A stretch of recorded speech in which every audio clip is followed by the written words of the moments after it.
Hello everyone, আসসালামু আলাইকুম। কেমন আছেন সবাই? আশা করি সকলেই ভালো আছেন। তো মেসেঞ্জার কিন্তু নতুন একটা আপডেট চলে আসছে, দেখতে পাচ্ছেন মেটা এ নামে। তো মেসেঞ্জারের সার্চবারে কিন্তু সবসময় মেটা এ আপডেটটা থাকে। তো এই মেটা এ আপডেটটা কিভাবে আপনারা ডিলিট করবেন সম্পূর্ণ কাজটা আমি এই ভিডিওতে দেখিয়ে দিব। তো ভিডিওটা স্কিপ না করে পুরো ভিডিওটা কন্টিনিউ করুন। তো মেটা এ ডিলিট করার জন্য ফার্স্ট অফ অল এখান থেকে আপনারা বেরিয়ে যাবেন। বেরিয়ে যাওয়ার পর আপনাদের মোবাইলের সেটিংস এ চলে যাবেন। সেটিংস এ আসার পর স্ক্রল করে নিচে আসবেন। তো নিচে আসার পর দেখতে পারবেন অ্যাপ নামে একটা অপশন রয়েছে, বা আপনাদের মোবাইলে অ্যাপ অলও থাকতে পারে বা অ্যাপ ম্যানেজও থাকতে পারেন। তো যেরকম এটাকে আপনারা জাস্ট এই অ্যাপে ক্লিক করে দিবেন। অ্যাপে ক্লিক করার পর এরকম ইন্টিমেশন নিয়ে আসবে। আসার পর আপনি যে কাজটি করবেন, আবার আপনারা এই অ্যাপ ম্যানেজমেন্ট দেখতে পাচ্ছেন একটা অপশন রয়েছে উপরে, জাস্ট অ্যাপ ম্যানেজমেন্টে ক্লিক করে দিবেন।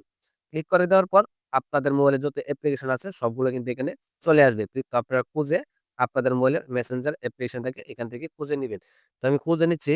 তো দেখতে পাচ্ছেন আমি কিন্তু মেসেঞ্জারটা পেয়ে গেছি। জাস্ট এটার উপরে ক্লিক করে দিব। এটার উপরে ক্লিক করার পর আবার এরকম ইন্টিমেশন নিয়ে আসবে। আসার পর আপনি যে কাজটি করবেন, এখানে দেখতে পাবেন একটা অপশন রয়েছে, স্টোরেজ নামে একটা অপশন রয়েছে। এই যে দেখতে পাচ্ছেন স্টোরেজ ইউজ যে, জাস্ট এর উপরে ক্লিক করে দিবেন। এর উপরে ক্লিক করার পর আবার এরকম ইনফরমেশন নিয়ে আসার পর এখানে নিচে দেখতে পাবেন লাল হয়ে রয়েছে অপশনটা ক্লিয়ার ডাটা। জাস্ট এর উপরে ক্লিক করে দিবেন। ক্লিয়ার ডাটা উপরে ক্লিক করার পর নিচে দেখতে পাবেন ২ টা অপশন চলে আসছে, ক্যানসেল এবং ডিলিট। তো আপনারা যে কাজটি করবেন, আপনারা জাস্ট ডিলিট এর উপরে ক্লিক করে দিবেন। ডিলিট এর উপরে ক্লিক করার পর আপনারা এখান থেকে জাস্ট বেরিয়ে যাবেন। একদম ব্যাকে চলে আসবেন। আসার পর আপনারা আবার আপনাদের মোবাইলে মেসেঞ্জার চলে যাবেন। অ্যাপটা কিন্তু নতুন হয়ে লোডিং নিবে। তো লোডিং নেওয়ার পর আপনার মেসেঞ্জার কিন্তু আপনার ফেসবুকের লগইন চাইবে। দেখতে পাচ্ছেন আমার ফেসবুক মোবাইলে শো করতেছে। জাস্ট এটাকে আপনারা লগইন করে নিবেন নতুনভাবে। তো লগইন করার জন্য জাস্ট এই সেভ এ ক্লিক করবেন। সেভ এ ক্লিক করার পর আবার নিচে ২ টি অপশন চলে আসছে।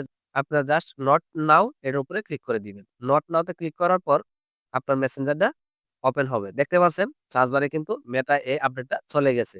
এখন কিন্তু তাদের লোগোটা যে রয়েছে মেটা এ, এটা রয়েছে। তো এটা ডিলিট করার জন্য জাস্ট এর উপরে ক্লিক করবেন। উপরে ক্লিক করার পর তাদের লোগোতে ক্লিক করবেন।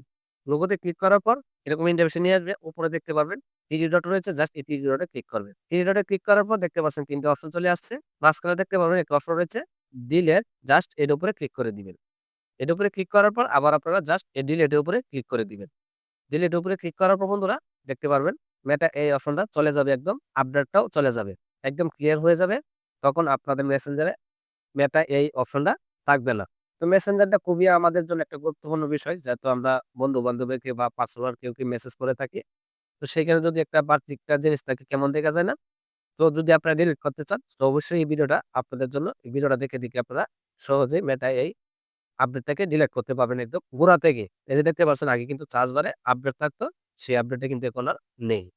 তো আশা করি বুঝতে পেরেছেন। এভাবে আপনারা মেটা এই আপডেটটাকে ডিলিট করতে পারবেন মেসেঞ্জার থেকে খুবই সহজে। তো আশা করি বুঝতে পেরেছেন। এই ছিল আজকের ভিডিও। তো দেখা হবে পরবর্তী কোনো ভিডিওতে। এই পর্যন্তই। ভালো থাকবেন, সুস্থ থাকবেন। আল্লাহ হাফেজ।